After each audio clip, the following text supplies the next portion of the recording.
Well, thank you for asking me to give this talk about the murals at St Jude-on-the-Hill.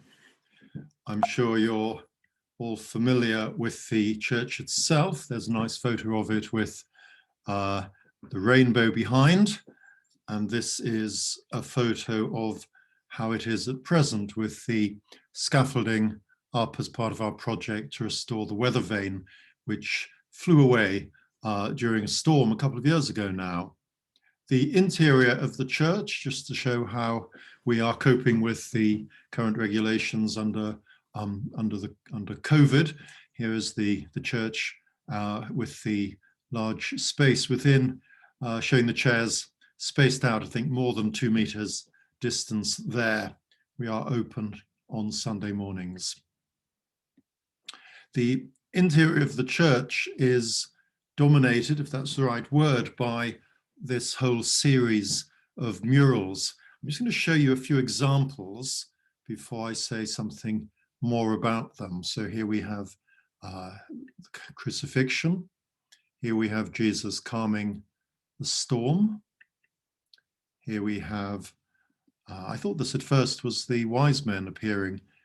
It still appears to be the wise men appearing actually, but it's also showing on the left the miraculous sharing of loaves and fish. Here's the Garden of Gethsemane, Jesus being betrayed on Maundy Thursday. Going back in time to Palm Sunday, back a few days. Here his entrance into Jerusalem. And then on Good Friday, carrying the cross. I just want you to think a little bit about the style of these pictures. These are not what we're used to seeing in churches. And I think probably the best way of describing them is to say they rather resemble children's book illustrations from the turn of the 19th and 20th century.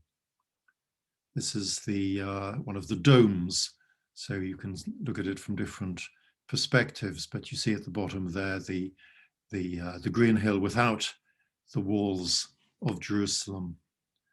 The church itself, of course, was designed by Edwin Lutyens, Mr. Edwin Lutyens at the time, although of course he went on to become Sir Edwin Lutyens, probably the most important British architect of the 20th century, best known perhaps for the cenotaph in Whitehall. And this is an image of him made by the pupils at his studio, I think at the time he retired. Now, the interior of the church, of course, would have been completely plain.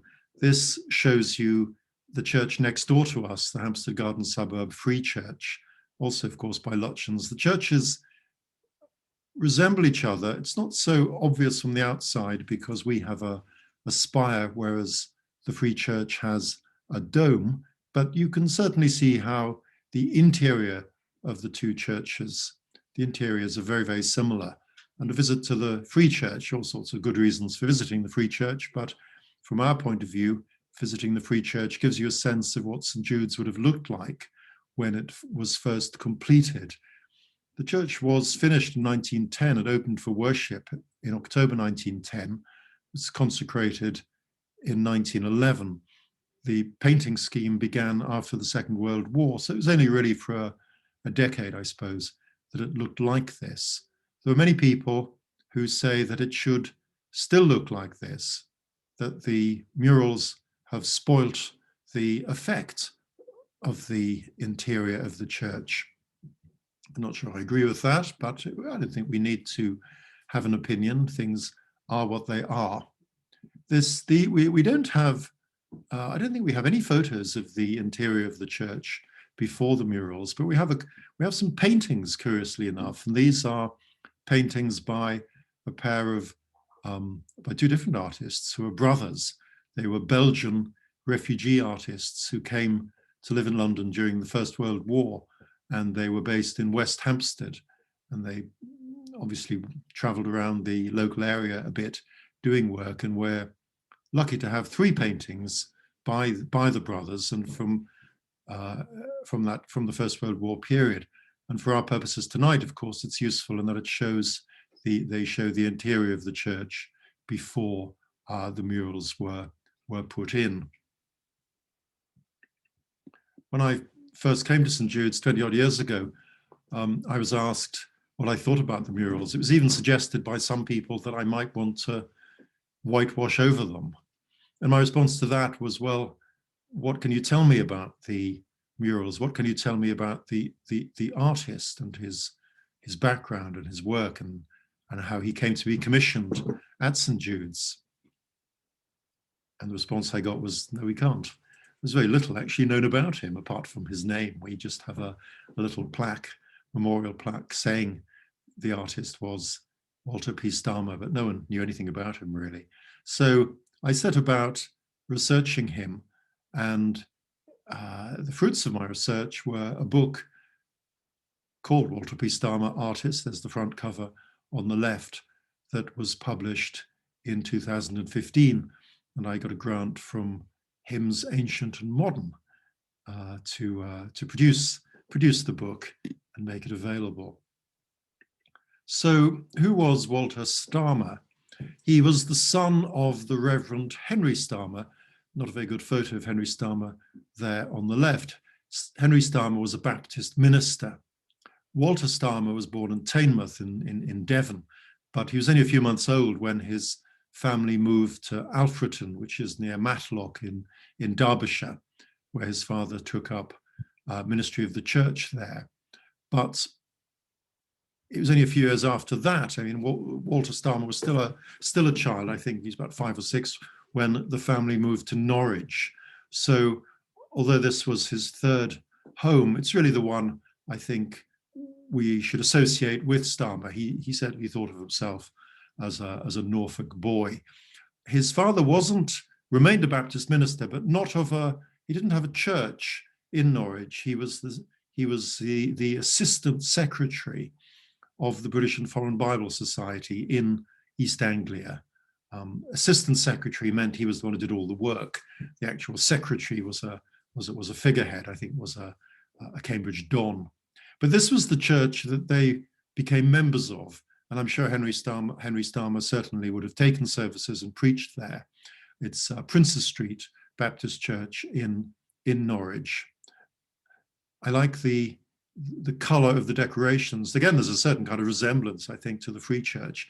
These colors wouldn't have been original. This church also would have had a plain wash finish when it was first built. And these colors would have been put in, I think, really fairly recently.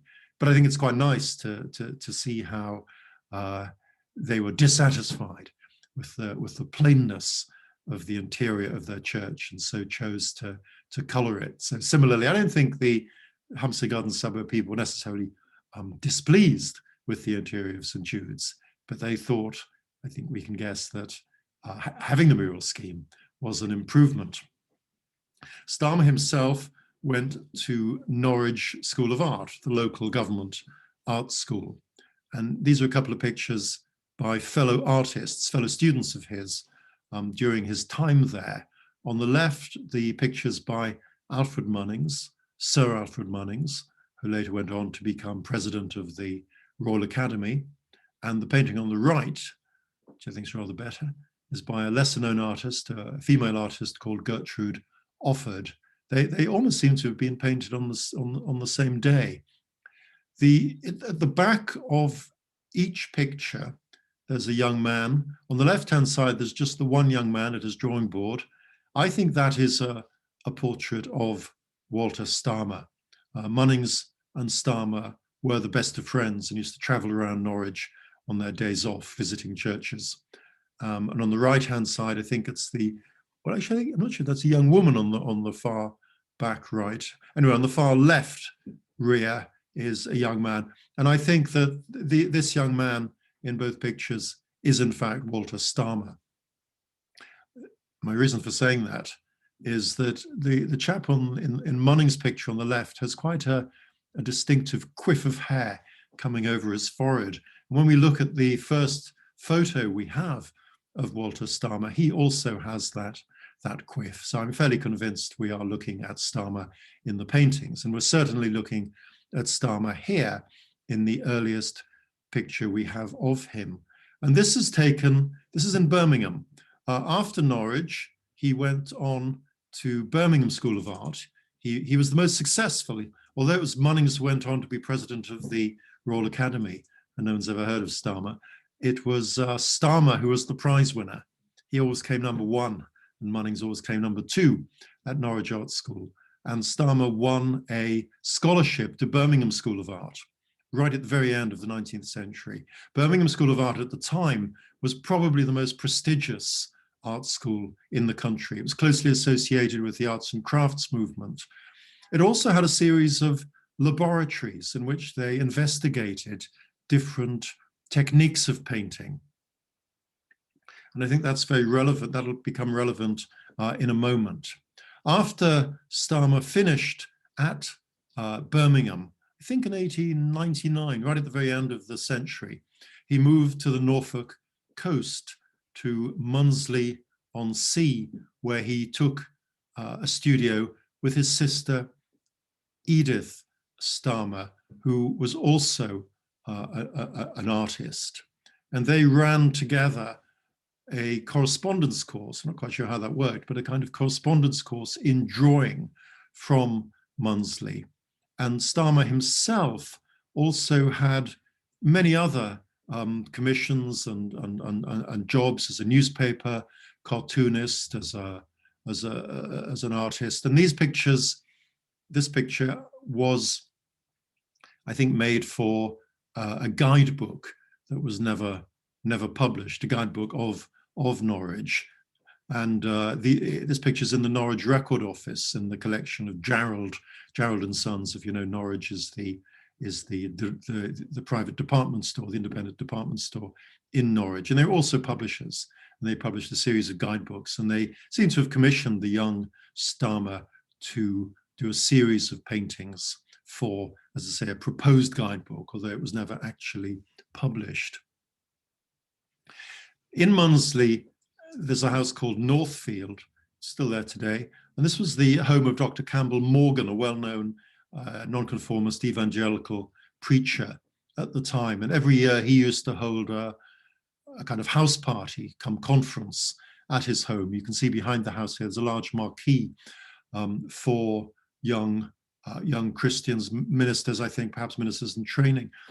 But I include this just to make the point that Stammer, being a son of a Baptist minister, certainly maintained his own personal Christian faith right through his life. And indeed, at the time he was living in Munsley, he was the local branch secretary of the British and Foreign Bible Society. As well as running the art school and doing newspaper cartoons, probably his most important work at the time consisted of illustrations for a series of children's books. And here's a couple of examples. And remember, I asked you at the beginning, when we were looking at the murals in St Jude's, just to look closely at those paintings. And I suggested they resembled children's book illustrations. And of course, the logic of that is that Stammer was indeed a children's book illustrator. And I think this is very important, because people who are critical of the paintings in St Jude's are often critical, I think, because they don't look like what church paintings usually look like. It's the lack of familiarity which leads to criticism. Stammer was commissioned, as we'll hear a little bit later on, to paint Bible stories at St Jude's, and he was well qualified, I think, for doing that because of his own background as a book illustrator.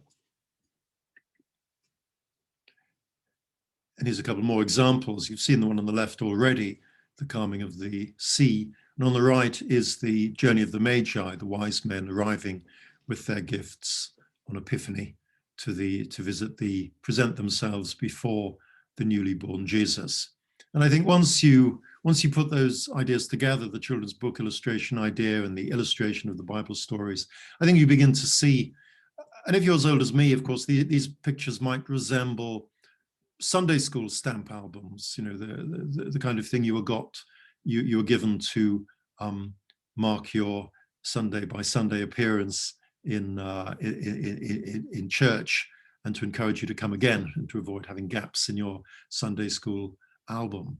So I think the idea of criticizing Stammer for doing what he was asked to do and what he was good at doing, and the reason why he was the person asked to decorate the church, seems, I think, a little bit unfair. I mentioned his sister Edith, who was also an artist. He had another sister called Ethel, and Ethel trained as a doctor. She was one of the first women to train as a doctor. She did so at Edinburgh Medical School. I don't think she could have studied in England at the time. And she devoted her life to being a medical missionary in China, hence the picture on the right here. And in 1904, our man Walter went to visit his sister in China. He did a around the world trip, I think on his own actually, but for much of the time, much of the substantial part of the time was spent visiting his sister in Manchuria. This is the hospital she worked at in a place called Mukden. I understand the hospital still exists. It was at the time, I think, the Church of Scotland Women's Hospital. I'm sure after the communist takeover in China, it was renamed, but it still exists. And these pictures I include because these are photos by Stammer, again, himself. I've only recently been able to, been sent copies of these by members of the Stammer family. And I mean, they're very high quality. They're glass lantern slides, of course.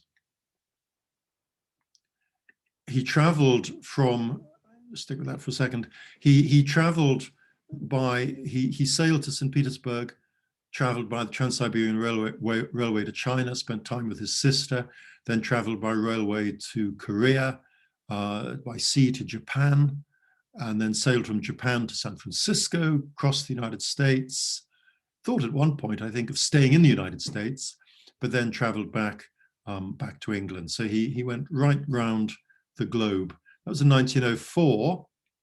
And in 1914, of course, 10 years later, the First World War broke out. Now, Stammer's already 37, I think, when the war breaks out. He volunteers immediately to be a medical orderly, at first with the Red Cross and later with the YMCA. So he served from the first month or so of the war, indeed right through to some time after the war finished, because of course the end of the war didn't mean the immediate ending of the occupation and of suffering of troops and so on. So he was still in France for a year or so after the end of the war. So on the two pictures on the left, he's wearing his Red Cross uniform, and on the right, he's wearing his YMCA uniform. Here's a letter he sent back from the front with two of his local knowledge associates to the local newspaper, wishing everyone well and saying what a privilege it was to be working with ambulance drivers to alleviate human suffering. He came to the attention at some point of Sir Arthur Yapp. Arthur Yapp was the national secretary of the YMCA. And after the war, Yapp published an account of the work of the YMCA during the First World War. And he invited Stammer, or he acquired some of Stammer's works to illustrate this book, The Romance of the Red Triangle. And the YMCA seems to have acquired quite a large number of Stammer's paintings, although only a very small number are reproduced in the book, and they're reproduced as in black and white. The YMCA played a very important part in the First World War, which I think even today is not very well known. I mean, it's pretty obvious what the Red Cross was doing. They were helping people who were wounded and otherwise injured. But you'd only come across you'd only have immediate dealings with the Red Cross if indeed you were wounded or sick in some way. Whereas practically everybody in the forces would have had some contact with the YMCA, because it was the YMCA that provided the rest and recreation facilities, provided the social facilities for the troops. And that's not well known. And Stammer, I think, is important in illustrating these. So I'm going to show you now some of his wartime pictures, and you look out for the red triangle, the famous red triangle, the famous logo, as we'd say today, of the YMCA. So these are all watercolors. Many of these watercolors are some are in private collections, some are in as a university collection in America, and the Imperial War Museum has quite a large number as well. And I think just to say here, you know, once I realized that the War Museum had, I think, 30 odd of his paintings and several were in other collections, any thought of whitewashing over the paintings in St Jude's now became totally, you know, unacceptable, because Stammer begins now to emerge, I think, in my research as a painter of you know, some significance. I wouldn't say necessarily some importance, but of some significance. And I think particularly because of this war work.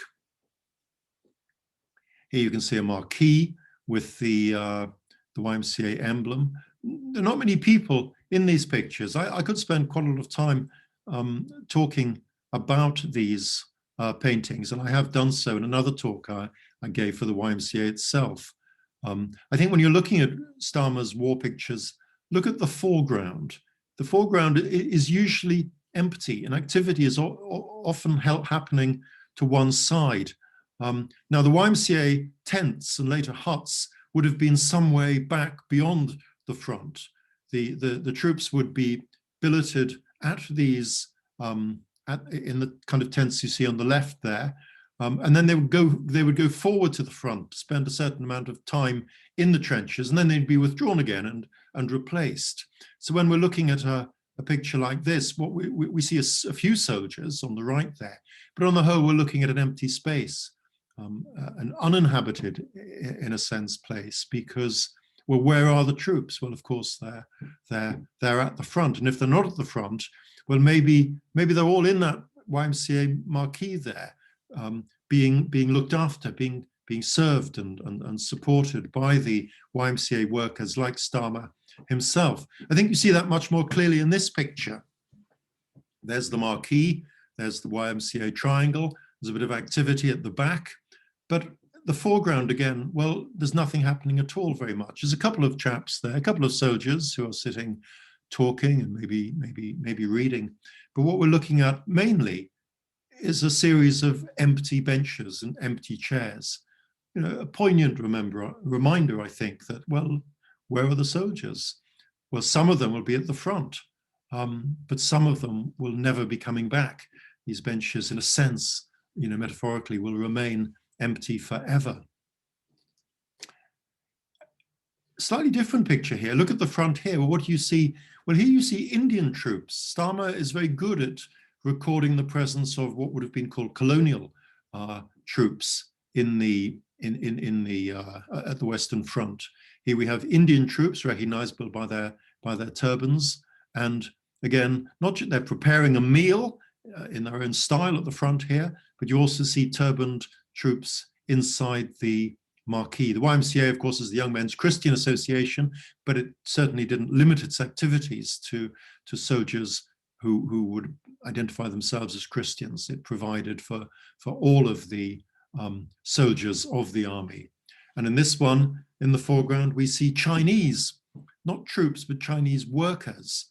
They're heading off to the right. So if you, as we read from left to right, from east, from west to east, these Chinese laborers are moving east, and therefore they're moving towards the front.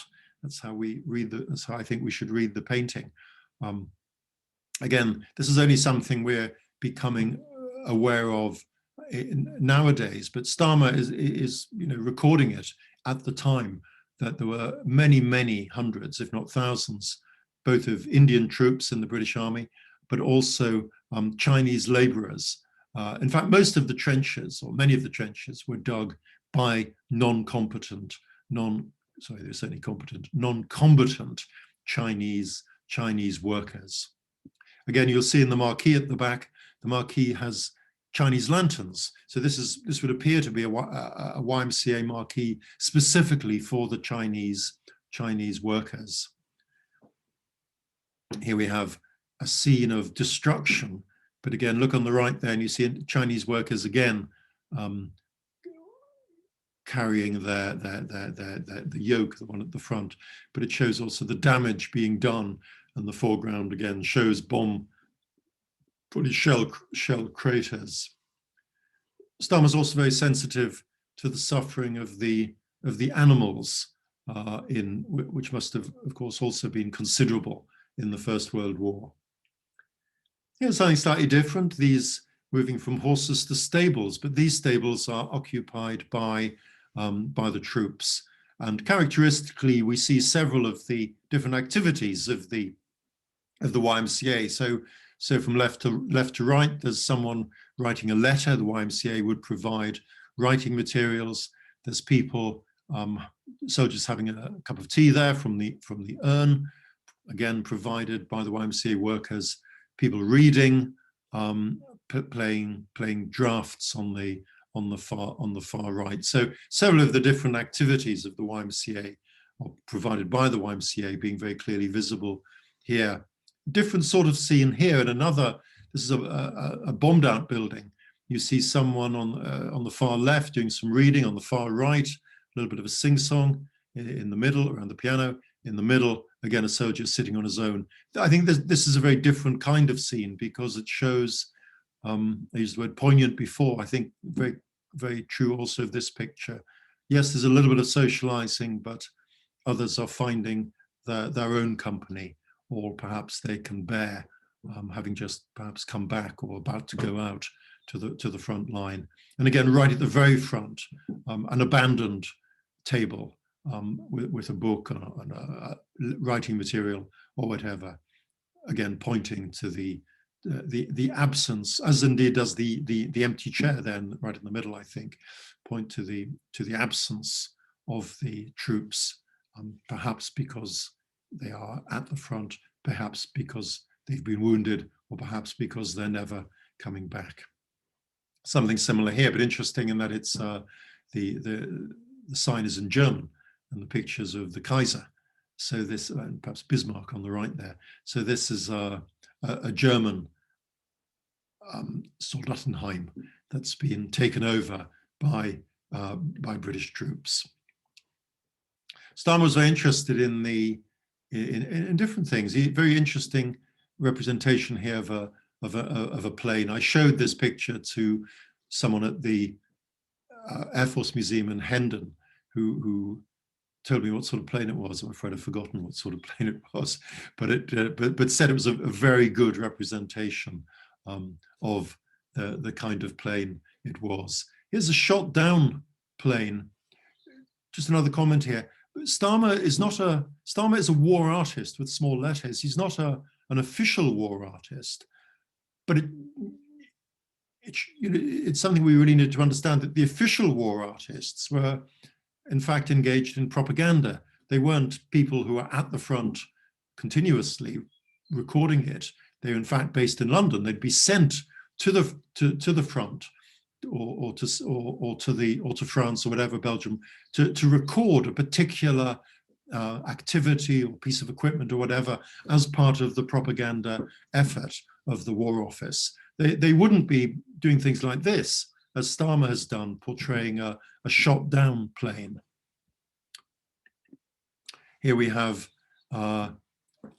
another tent and a different sort of activity going on in the air. Here we have barrage balloons. There's one photo, sorry, there's one aeroplane just at the very far back there. Stammer, sorry, I was just going to say that aeroplanes were mainly used for reconnaissance in the First World War, taking over the role or supplementing the role of these balloons. These are not barrage balloons. I might have said that a moment ago.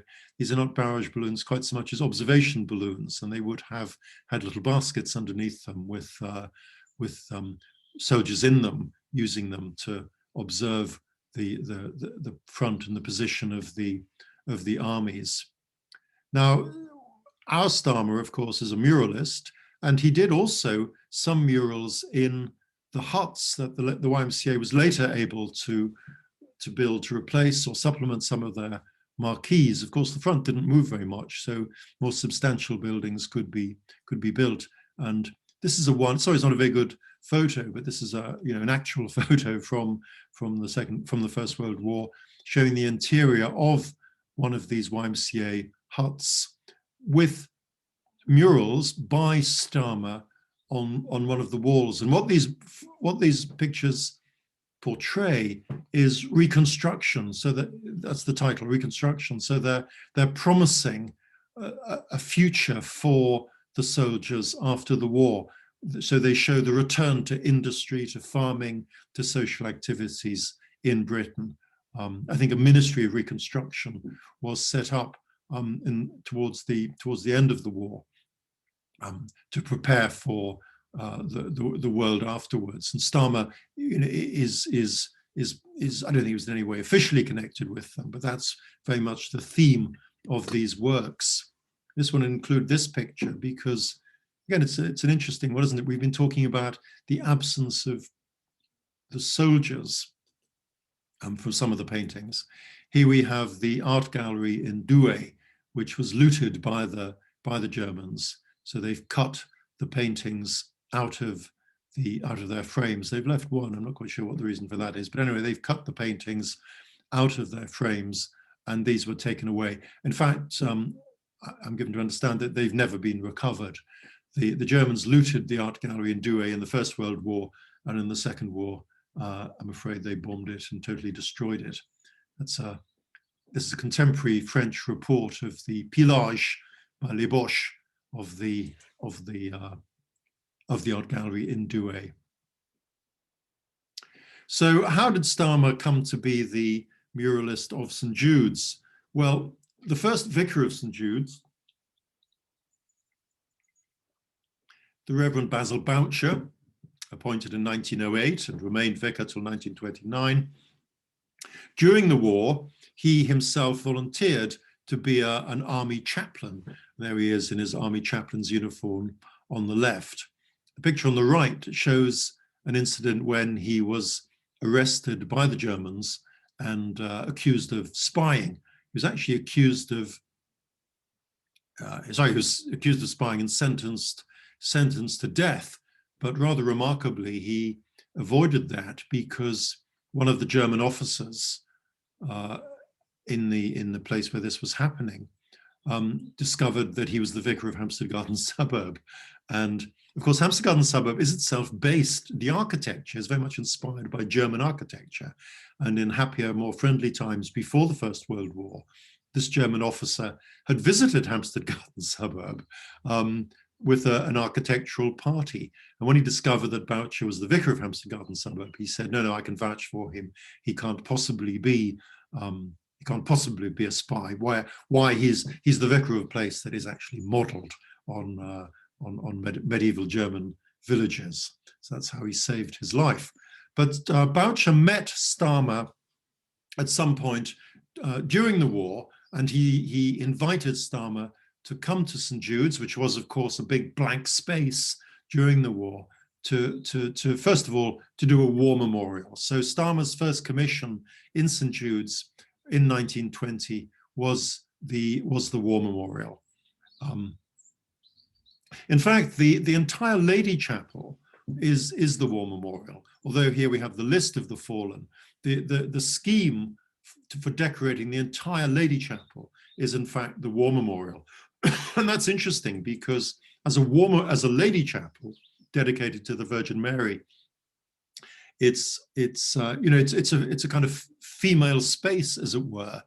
And one of Stammer's murals there in the dome, in one of the domes of the roof in the Lady Chapel, shows women from Christian history, but also very specifically women associated with the First World War effort.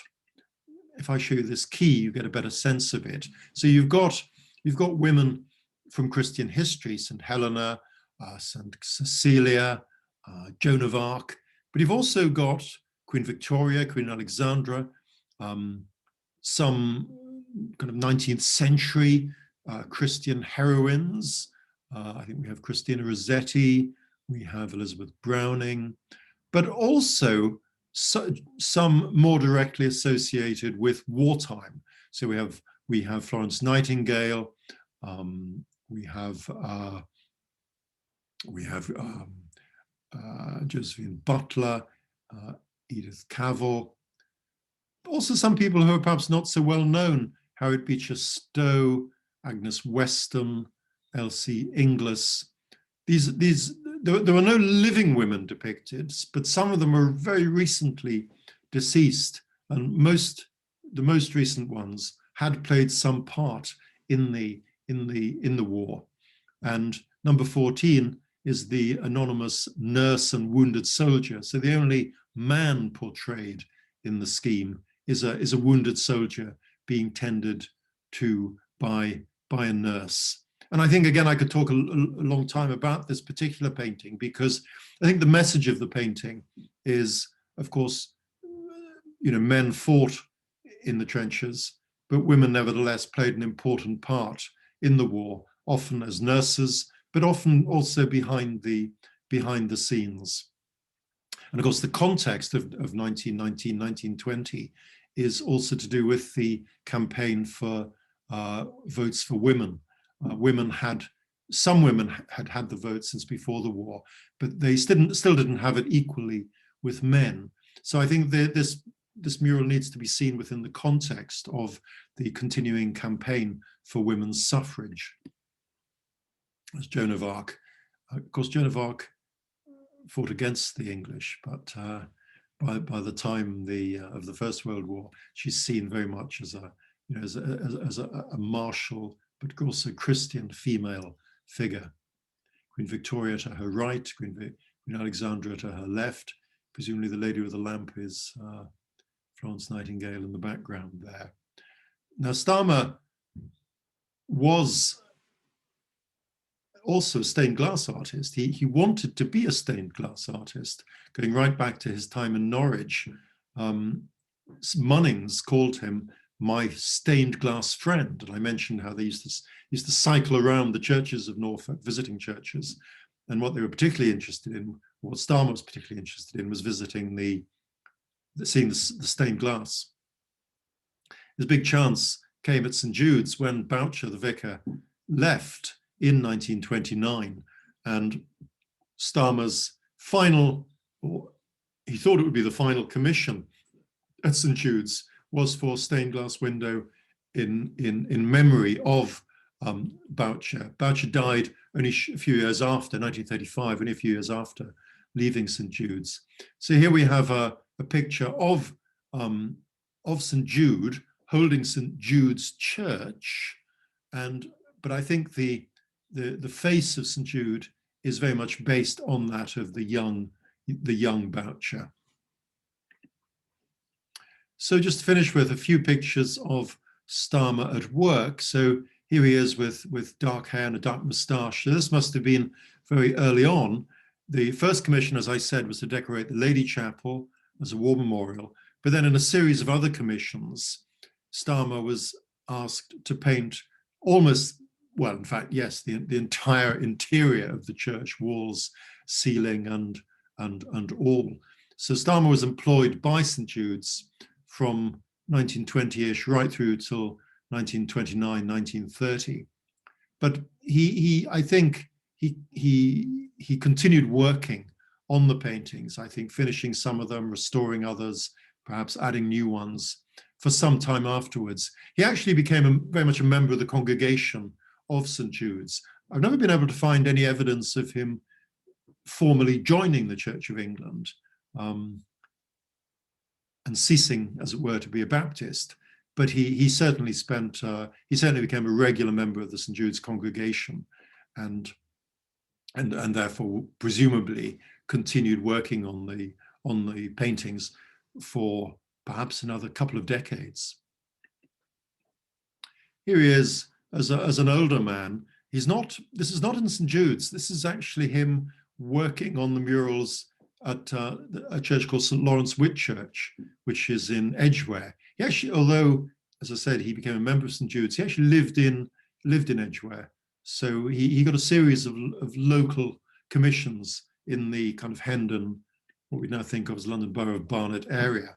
His very last commission at St Jude's was to commemorate the death of the son of the then vicar of St Jude's.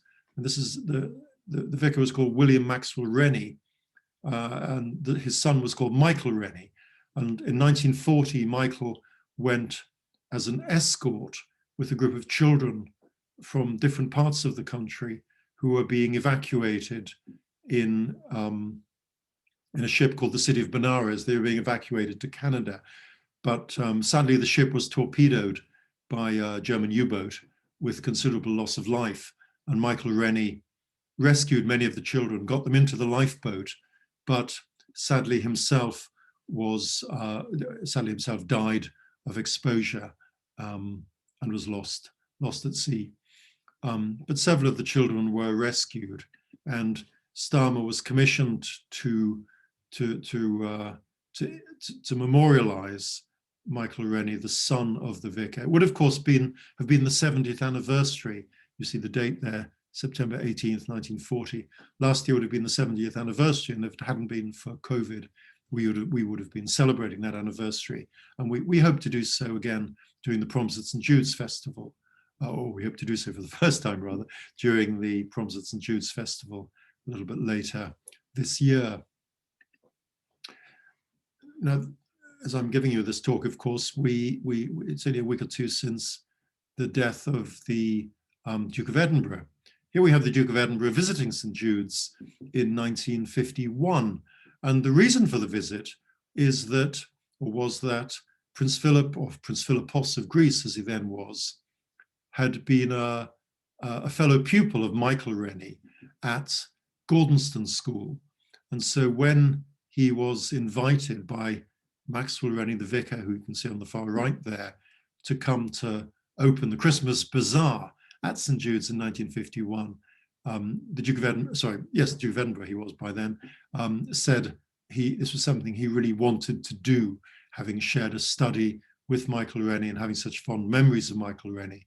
And because Michael had died in the war, he thought it was a very appropriate thing to do. So we have quite a nice series of images of St Jude's, of Prince Philip visiting St Jude's. So I think that concludes my talk. I just wanted to have a final image here. It's so nice to invite you to come and visit St Jude's. Of course, we can't do that just at present because of COVID. But this just shows, I think, how Stammer's paintings really fill the space, and they're not, unlike the picture of Michael Rennie in the lifeboat. That one's actually on canvas, and in fact, oops, sorry, just go back a couple of pictures. You can see here that Stammer's working on it at ground level, as it were, before it was lifted up and installed in the archway here. But the other paintings are all done on the wall surface, on the plaster surface, or on the ceiling. People often ask me, how on earth did he do that? Well, he had a sort of complex gantry on wheels, and he would climb up there every day and spend the day up there. And I talked also about him becoming a regular worshipper at St Jude's. Again, no evidence that he became a member of the Church of England, but the story is he used to spend the whole day up on top of the gantry when he was working on the ceiling paintings. And there might have been a service, a funeral or something happening down below. So he probably was exposed so much to the liturgy of the Church of England that he probably knew it better than many regular Sunday only worshippers. Perhaps he could have recited it by heart. People ask about the technique. Well, traditional murals, of course, frescoes are painted on wet plaster. But remember how Birmingham had these laboratories of art. And one of the things they were working on when he was a student there was how to replicate chemically painting on wet plaster.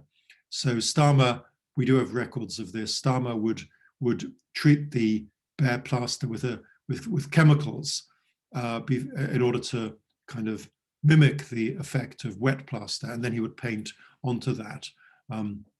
I rather imagine this was I think originally I rather imagined this would be quite an easy process, but looking more closely at the records, he actually had to treat the plaster with chemicals over a series of days before he could actually start painting on them. So it was probably harder than his work was probably harder rather than easier than, you know, the sort of Renaissance, late medieval fresco painters in Italy.